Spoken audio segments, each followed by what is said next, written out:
Hello, my name is David Boulding. I'm a lawyer, and for 17 years I worked as a lawyer in criminal and family courts. Today I'd like to talk to you about a difficult problem that affects all of us: fetal alcohol and the law. When I say difficult and facing all of us, I mean it. And in the next few minutes I hope you agree with me about these difficulties.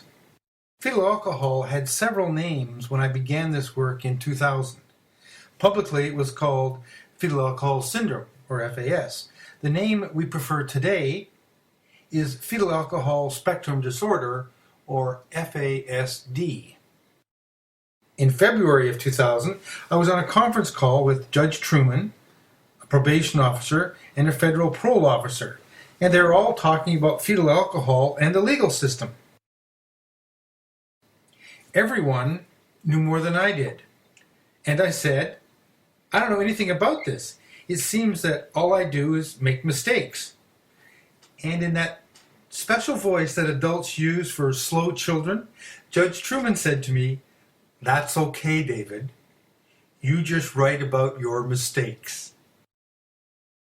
So I wrote a paper called Mistakes I've Made with FAS Clients. The paper made me famous because if you take out the word lawyer, you can insert police, judge, teacher, social worker, probation officer, or parent. The mistakes I made were universal.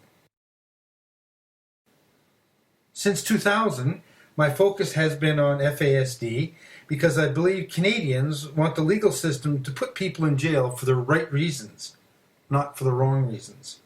We jail people to create public safety.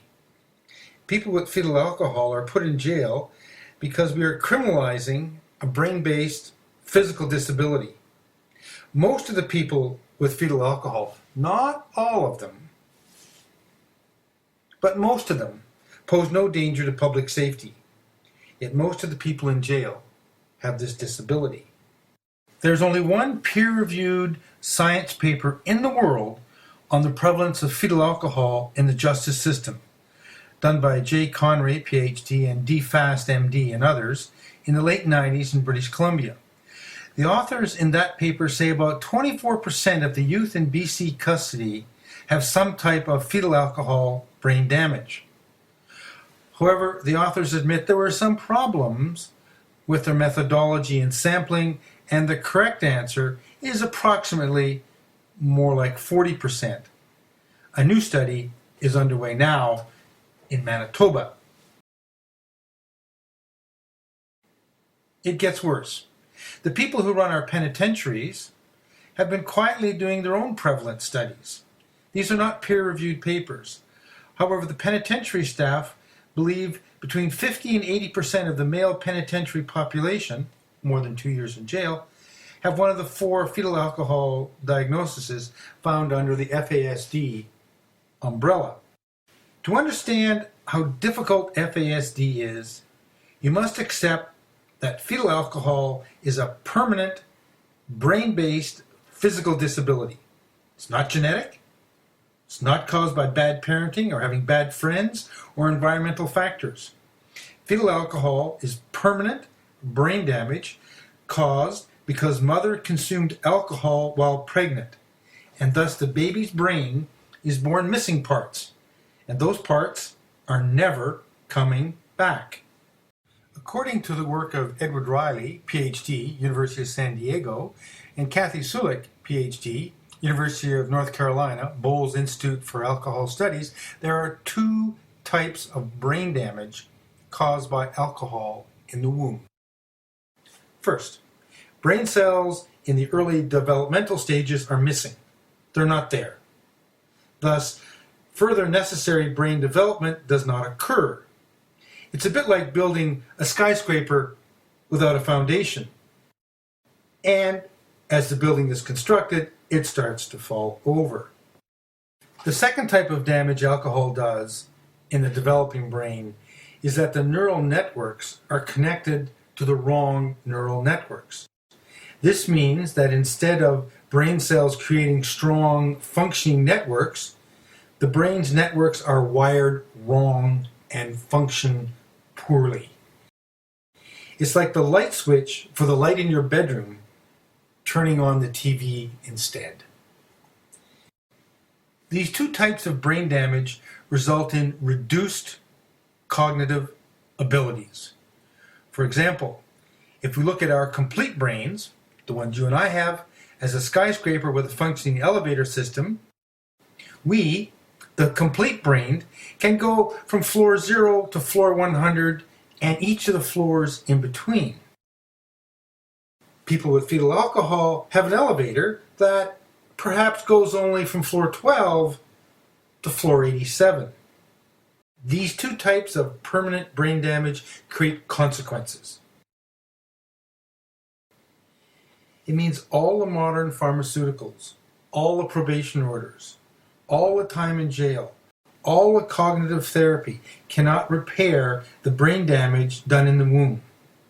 This means what we are doing by putting these people in jail is not working. For people with fetal alcohol, we need a new plan. You can discuss the reduced cognitive abilities that people have with fetal alcohol by using a mnemonic that we teach the police that I learned from Dr. Julie Conry. To start, write the word alarm on the side of your page. A-L-A-R-M. A stands for adaptive behaviors. These are all the lessons we learn from all of the secret unwritten rules in life. For example, you don't go to a funeral and talk to the widow about the Stanley Cup playoffs. You dress appropriately and behave appropriately according to the social circumstances. L stands for language and learning. In criminal court, it's very common for people with fetal alcohol to talk above their learning. They use Latin and legalistic terms, and when you ask them what they mean, they don't know. But they've heard these words many times, and they know that lawyers use these words. Their learning is partial, not complete. A stands for attention. I call this disability, oh look, a shiny penny. They have diminished abilities to pay attention. R stands for the ability to reason. For example, Bobby is told by the teacher, don't fight in the schoolyard. Don't fight in the schoolyard. And Bobby's response is, I wasn't. It was on the way home. This shows Bobby can't take lesson A, don't fight in the schoolyard, and generalize it to don't fight. M stands for memory. Memory is the building block for all cognitive abilities, whether it's short-term or long-term. We all need to remember a lesson from Monday so we can use it in a different context on Friday. When you have holes in your memory, as if your brain was a block of Swiss cheese, you're unable to make the connections that help you behave appropriately in different circumstances. Memory problems also mean it's difficult to delay gratification, to control impulses, or to understand the notion of consequences. Your abilities to predict, to abstract, and to generalize are impaired by a deficit of memory. Here's a common example. A stranger tells Bobby to help him load a truck behind the drugstore at midnight in exchange for $20. Bobby doesn't have the cognitive ability to understand that in that moment, his new friend is asking him to commit a crime. This ends part 1 of our 2-part film on fetal alcohol and the law. Part 2 continues to look at how people with fetal alcohol run afoul of the law. And then we end with the good news from Dr. Sterling Claren.